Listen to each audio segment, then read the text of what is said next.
দেখ বাবুরা, তোরা সবাই কি ভাবস যে আমি কিচ্ছু কাম করি না, সারাদিন করে মোবাইল দেখি, ঘুমাই, খাই আর কিতা ফটো উঠি, ভিডিও করি, ওটাই তো তোরা সবাই ভাবস। কিন্তু না, আমি সব কাম পারি। দেখ, কোনোদিন মাছ চুলাই নেই। ওই দিন মাছ চুলাইছি প্রথমবার, আমি নিজে ভাবতে আছি যে আমি পারি, আমি নিজেও জানতাম না যে তখন আমি করতে পারি কইরা।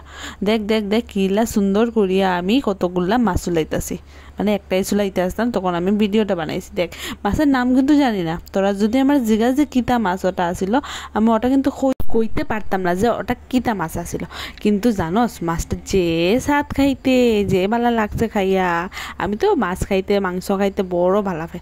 তোরা কি সবে মাছ মাংস খাইতে ভালো পাস? আচ্ছা কত, সবচেয়ে বেশি কে কিতা খাইতে ভালো পাস? আমার তো যেমন মাংস খাইতে বেশি ভালো লাগে।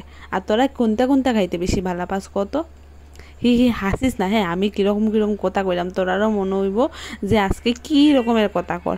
কিন্তু মজা লাগে আজকে কথাটা কইয়া। আমি জানি আমি ভালো মতো পারি না কথাটা কইতে তোরার লগে, তাও দেখতো বাবুরা ভালো মতো কথাটা কইতে পারছি কিনা।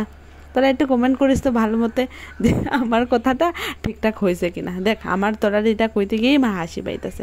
তোরা হাসিস না কিন্তু আমার কথাটা শুন না, ঠিক আছে? দেখ, এখানে একটা লাল রঙের মাছ আছে। ওই মাছের নামটা কিন্তু জাপানি মাছ। তো জাপান থেকেই বোধহয় মাছটা আইছে, এটা লেগে বোধহয় নামটা জাপানি। যেটাই হোক, আবার তোরার লগে দেখাইব পরে। টাটা বাবুরা।